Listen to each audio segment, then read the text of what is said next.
Olá, sou Cristiane Soler, psicóloga. Estou aqui no estúdio do Simples Assim TV 25 para apresentar o resumo da lição da Escola Sabatina, tá? O último do ano já. O último do ano.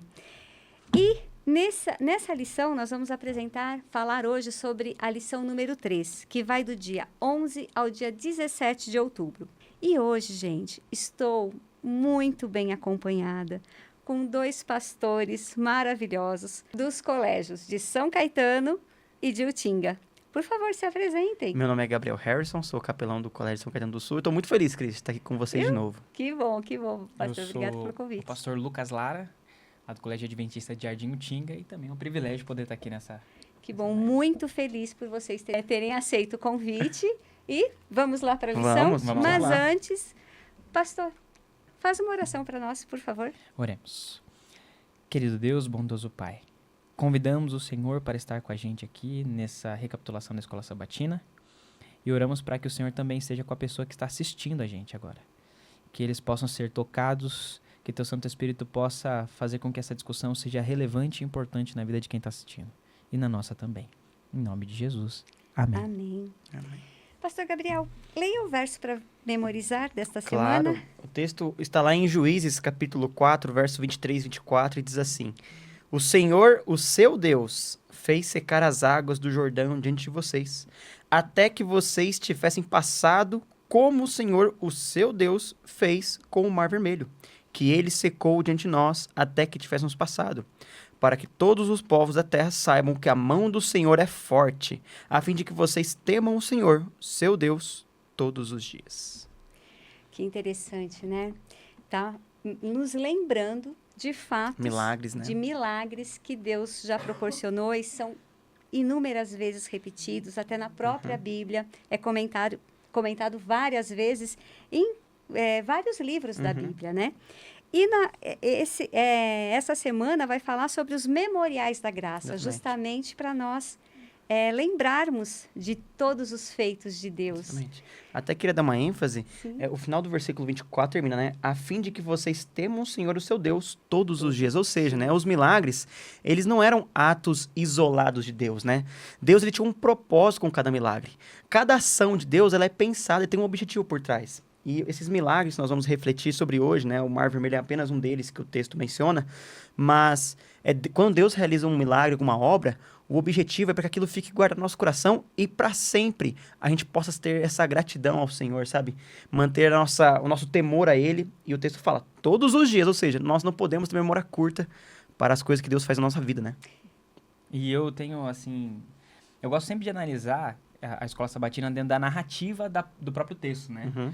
E você vai vendo como vai sendo construído, é muito bacana. Porque logo no capítulo 1, nós temos aquela ênfase magistral de ser forte, corajoso, não temas, Sim. nem te espantes, porque eu, Senhor teu Deus, sou contigo onde quer que fores. E essa ênfase, ela é muito grande. E o motivo disso acontecer é porque agora Josué está tendo que assumir um posto que É muito difícil. Moisés teve que assumir. Uhum. Mas o que é isso é interessante? A gente vai perceber no livro de Josué que muitas coisas e milagres e ações que Josué faz ou deixa de fazer tem a ver com o chamado dele em paralelo com Moisés. Então, por exemplo, nós temos Moisés abrindo o Mar Vermelho. E agora nós temos a travessia também desse mar, com Josué sendo o principal líder Do Rio Jordão ali, né? que empurra o povo, que mostra o caminho para o povo. Tanto que no verso 14, se você ler Josué capítulo 3, verso 14, ele vai deixar muito claro esse paralelo. Ó, naquele dia o Senhor engrandeceu Josué diante dos olhos de todo Israel e temeram-no como haviam temido Moisés todos os dias da sua vida. Então, o livro de Josué, ele vai deixar muito claro esses paralelos, que Josué é o novo líder de Israel, é o novo profeta segundo o coração de Deus, e esse profeta também tem a mesma autoridade que Moisés teve. E esse exemplo desse milagre é uma forma de demonstrar, assim como estava com Moisés, eu estarei O contigo mesmo também. Deus vivo que estava por trás de todos os milagres, né? Que Moisés vivenciou. Esse mesmo Deus vivo, poderoso, ele continua agindo, né? Continua agindo. E interessante que é o que ele quer nos mostrar hoje, que ele continua Exatamente. agindo. E, infelizmente, o ser humano tem a memória Memória curta. Curta, esquece tão fácil.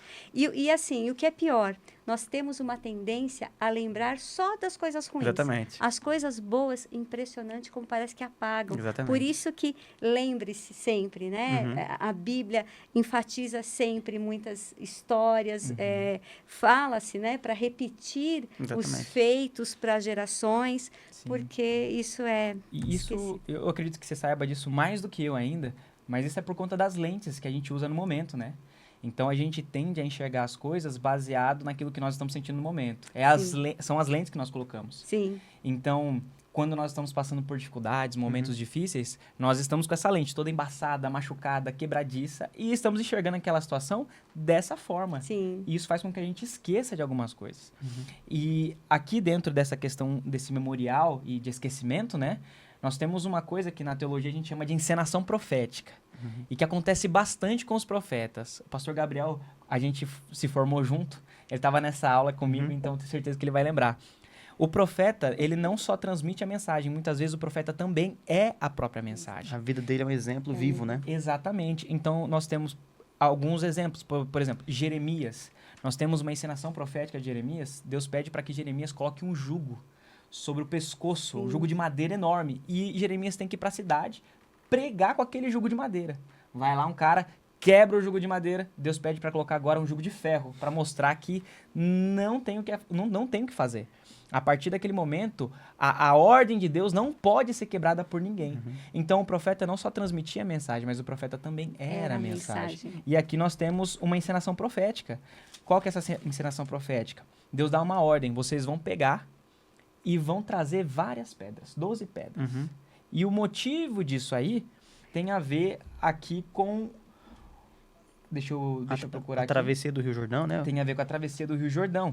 Ele vai deixar bem claro aqui dentro do contexto. Que é a lição de domingo, né, pastor? Que a gente já está vendo aqui, Isso, cruzando isso. o Rio Jordão. Exatamente. Que toda vez que seus filhos olharem para isso, vocês vão lembrar Exatamente. que eu abri novamente, que eu fiz um milagre, que eu estive atuando.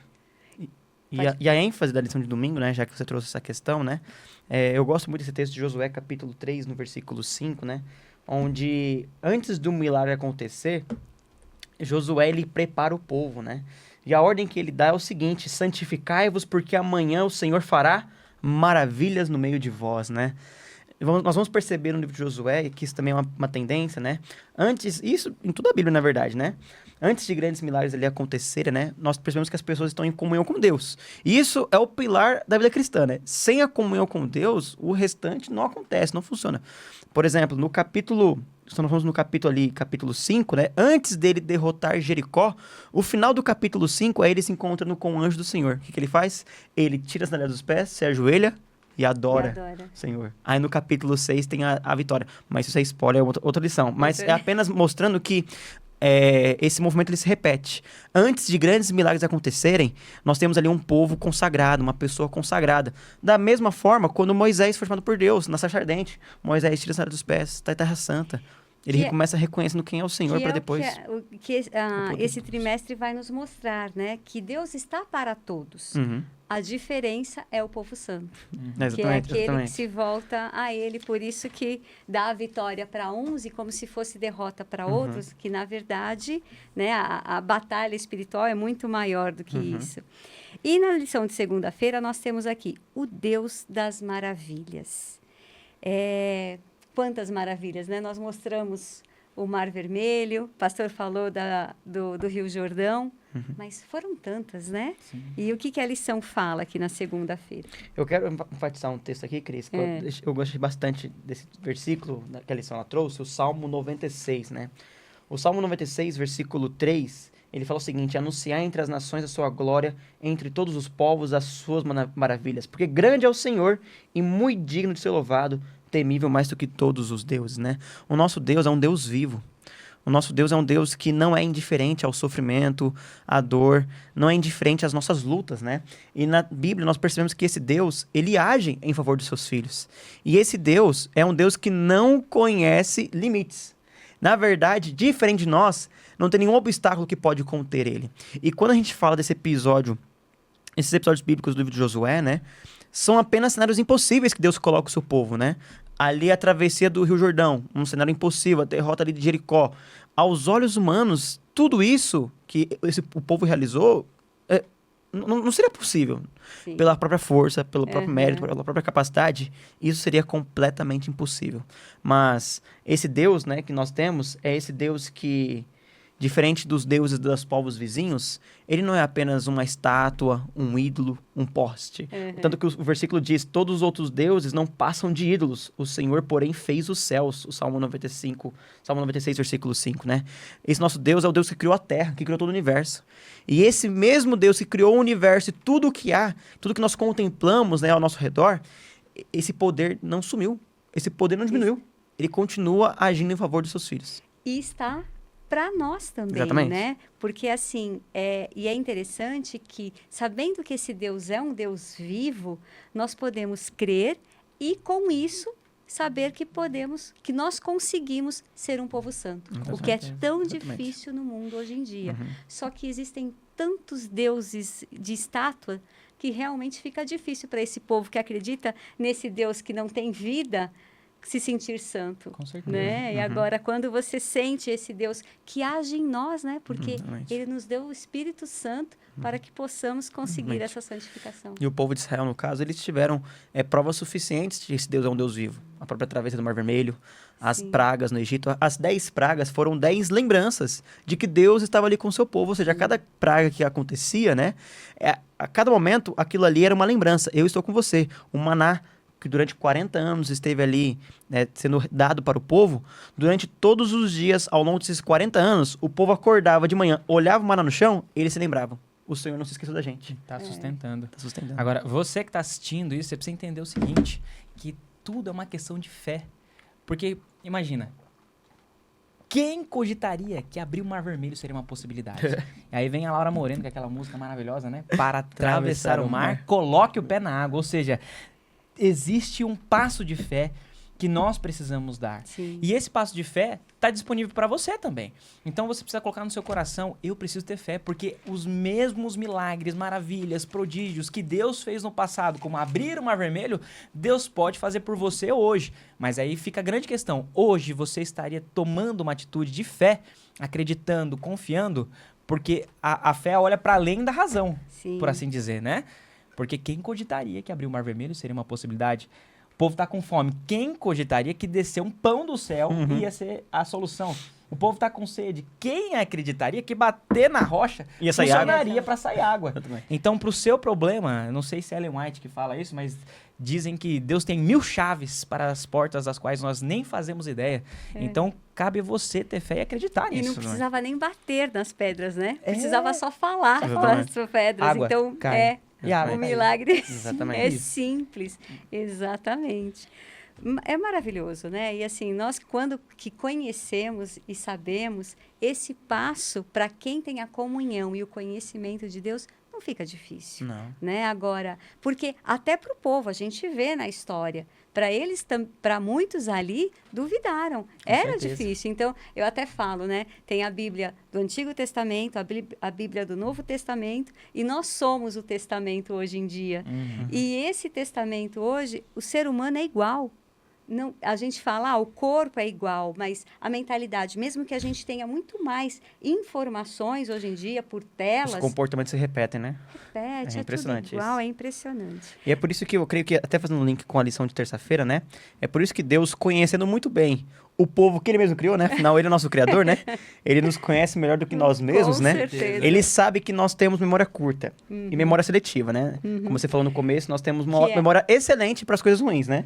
Se alguém falar mal do meu cabelo, da minha roupa, aquilo ali... Remoendo durante o dia O inteiro. dia inteirinho. Agora, se alguém faz um elogio, fala uma coisa boa, Esqueceu até rapidinho. pena, No minuto a gente seguinte até já- pena de acreditar. Já- Exatamente. exatamente, duvida, né? Duvida. Será E é por isso que a lição de Deus- texto já fala, né? Lembre-se. Deus, ele levanta memoriais, né? Sim. Para provar que ele está com o seu povo. Quando Josué atravessou o Rio Jordão com o povo, em Josué capítulo 4, verso 6, existe uma ordem ali para que eles construíssem um altar, né? Pegassem ali 12 pedras que estavam ali no rio para construir um altar que deveria servir, e a Bíblia usa essa expressão, para que isto seja por sinal entre vós, né? Ou seja, aquele altar durante toda a história, né? Quando as pessoas olhassem para aquele altar de pedras, lembrariam que um dia eles passaram pelo Rio Jordão, né, com terra seca, Deus estava ali guiando o seu povo. E na Bíblia, Deus ele tem diversos sinais, né?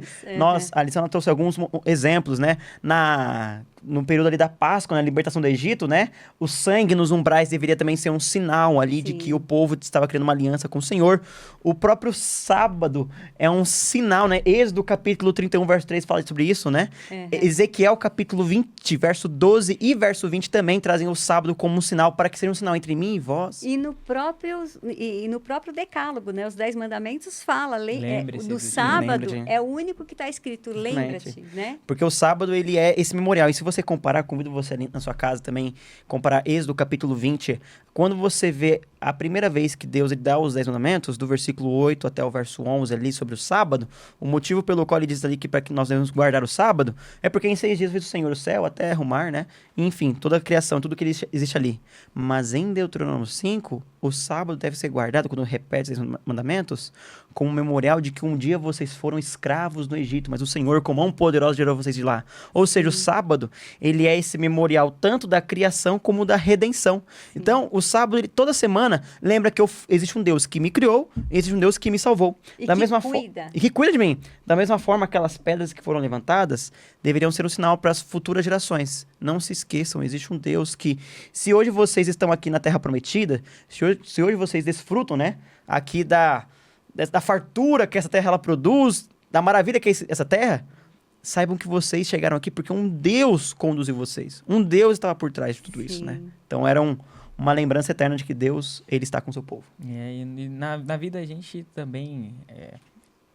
nossa vida também pode ser um sinal, memorial, vivo, Exatamente. né? Com certeza. Então, eu tenho certeza que se você olhar para trás aí, ficar pensando, sentar um pouquinho e perceber quantos livramentos Deus já fez em sua vida, quantas vezes Deus agiu, quantas vezes Deus salvou, libertou, quantas vezes a sua oração já foi atendida, eu tenho certeza que você vai ter uma lista enorme. Sim. Exatamente. O problema é que nas dificuldades a gente acaba esquecendo. Por isso essa ênfase em lembrar. Lembra-te. E aí quem lembra não precisa temer. Quem lembra não tem medo. Por quê?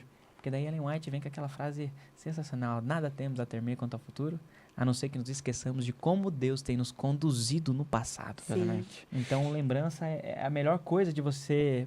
É a melhor... Falta até palavras. É o melhor jeito de você viver feliz.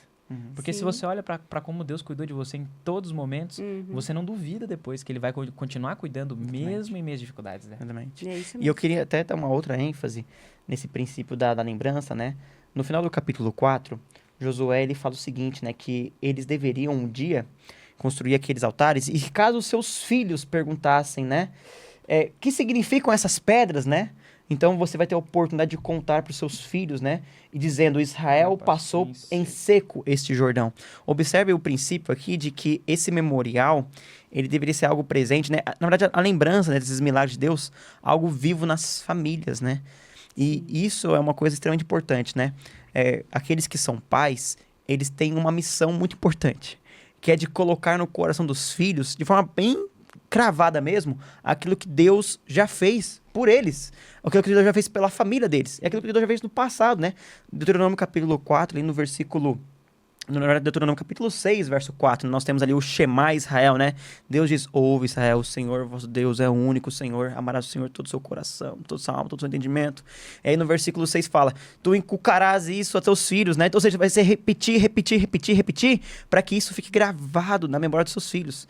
E aí nós sabemos como isso é importante, né, Cris? Porque nós precisamos ensinar a criança no caminho que ela deve andar, e a Bíblia diz que quando ela cresce, ela não vai se desviar dele. Por quê? Ela já tem bem firme no coração aquilo que Deus já realizou, né, tudo que é embutido na criança até os 8 anos de idade é como se você irrigasse a raiz dela. Não é esquecido. Então, nós temos uma tendência a esquecer, porém, essas boas lembranças, elas realmente ficam, elas se fortalecem quando elas são inseridas ali na primeira infância. Isso é muito importante. E aqui a lição termina falando, né, que a fé é alicerçada na Bíblia. E fé é uma questão de escolha. Você tem que escolher ter fé. E quando você conhece as histórias da Bíblia, então, ler para o seu filho, né, desde pequenininho, as histórias da Bíblia, os feitos de Deus, né, todos os milagres, isso vai dar a ele uma segurança, uma alegria, né, que dificilmente será esquecido. Uhum. Na lição de quarta, nós falamos justamente do esquecimento. Exatamente.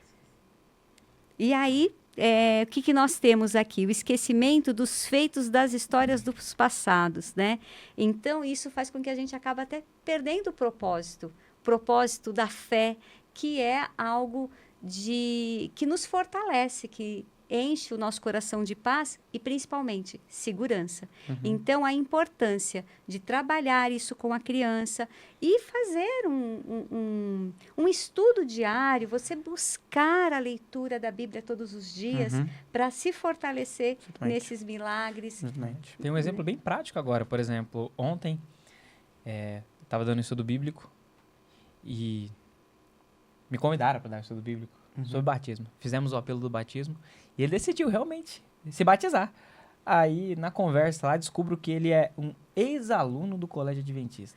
Olha De só. 40 anos atrás. Nossa. Caramba. Ele estava no pré, lá em Jardim Utinga, há 40 anos atrás. E agora, depois de 40 anos, ele falou que se lembrou, ficou pensando sobre isso, foi procurar e, graças a Deus, achou, né? Amém. Então, realmente, é muito prático. Ensina a criança no caminho que deve andar e, quando for mais tarde, não se desviar. Passou 40 anos e ele voltou para Jesus. Eu, há muitos anos atrás, eu atendi uma moça, ela estava desviada, ela foi criada na vida cristã e da adolescência em diante, ela já estava com mais de 20 anos, estava casada, ela já não estava mais nos caminhos do Senhor. E ela veio à terapia. E nisso ela estava com muitos conflitos. Eu, na época, não era cristã, mas o conteúdo dela me mostrou que ela sentia falta dessa religiosidade, de buscar essa fé. E aí eu falei para ela, olha, no fundo, você está buscando, necessitando voltar às suas raízes, que ela tinha perdido, e o inconsciente dela estava em conflito. Por quê? A base que ela teve... Contradizer o que ela estava vivendo agora. Exatamente. E aí, gente, foi impressionante a mudança de vida dela. Que benção. Foi uma bênção. É muito prático. É muito a questão prático. de lembrar é muito Exatamente. prático. E no aspecto espiritual, o esquecimento, ele traz consequências muito sérias, né? Sim. Consequências trágicas, na verdade, né? Exatamente, que é o que a lição fala aqui, né? Exatamente. Então, por isso que o esquecimento por si só é algo ruim, né? Em qualquer área da vida, né? Na área profissional, quando você está na fase da escola, né? Quem não já chegou na hora da prova, né? Esqueceu do conteúdo, né? E por conta disso teve uma nota vermelha, uma nota baixa, né? Mas no âmbito espiritual, isso é muito perigoso, né? Quando nós nos esquecemos do que Deus já fez por nós. Por isso, o Salmo 45 diz, né? O teu nome, Senhor, eu farei celebrado de geração em geração. Ou seja, Senhor, eu vou contar para todo mundo, né? O que o Senhor fez por mim. Eu não vou deixar, o salmista diz, né? Eu não vou deixar as pessoas esquecerem. Eu vou contar de geração em geração o que o Senhor já fez por nós, né? Então, nós temos uma missão. Manter vivo, né? Essa chama, né? Esse amor ao Senhor. Essa certeza de que Ele é por nós. Por né? nós. Ele é por E a nós. lição fala assim, né? Temos que criar ocasiões para renovar nossa memória espiritual, individual e coletiva, a fim de manter em foco de onde viemos, quem somos e qual é o nosso propósito nesse mundo. Eu achei isso, assim, perfeito. E isso leva a gente a uma reflexão, né? E uma reflexão para quem está ouvindo essa lição, né? Que altares você tem construído na sua casa, né? Exato. Que altares de pedra, né? Igual quando, por exemplo, o povo atravessou o Rio Jordão, né?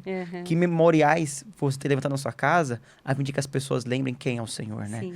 Um altar excelente que você pode na sua casa é o hábito de estudar a lição de escola sabatina, né? Todos os dias ali, colocando diante da criança, diante da sua família, né? Os feitos do Senhor, meditando na palavra, o culto familiar. Ele é um memorial que nós não podemos deixar ele ser destruído ou abalado, né? Exatamente. E aí a quinta-feira fala sobre além do Jordão, né? A abertura do Mar Vermelho, as histórias de Elias e Eliseu, nos mostra que tudo isso é uma mudança de vida. Que Deus nos proporciona essa mudança de vida. Como eu até comentei da história da minha paciente, né? Com a lembrança do que ela viveu futuramente, né? Mesmo nesse período de lacuna, vamos dizer assim, ela pôde ter uma restauração na vida dela. Exatamente. Deus, ele quer que a gente possa também viver experiências assim com ele, né? E eu acho interessante, você falou o fato de Elias, né? Quando nós olhamos para a história de Elias, o trajeto que ele faz, né? Que a Bíblia menciona de Elias, é justamente o contrário que Josué fez com o povo, né? como que sendo uma espécie da Bíblia mostra pra gente que Elias, ele estava se distanciando, né, daquilo tudo que o Senhor havia feito, ele se escondendo, né, ou fugindo, como que o povo estivesse voltando atrás, né? Mas Deus vai lá, busca o seu servo, né? E ele faz isso com a gente o tempo todo, O né? tempo todo. Quando a gente tenta se distanciar dele, nós não conseguimos, na verdade, né? Não conseguimos nos distanciar do Senhor. Ele sempre vai atrás de nós, e ele sempre vai ali tentar renovar dentro de nós, né? A certeza de que ele está conosco. E aí ele está nos buscando o tempo Amém. inteiro, né? Porque somos nós que nos afastamos dele. Que muitas pessoas perguntam, onde está Deus? E Deus está perguntando, a primeira pergunta que ele fez após o pecado foi, onde você está? E onde você Exatamente. está? É verdade. Isso. Uma Gente, pergunta. essa foi a nossa lição. Espero que vocês tenham gostado. Pastores, muito obrigado por estarem aqui, contribuíram com essa lição maravilhosa. Privilégio. E aguardamos vocês para a próxima lição. Tchau, tchau, hein? Tchau.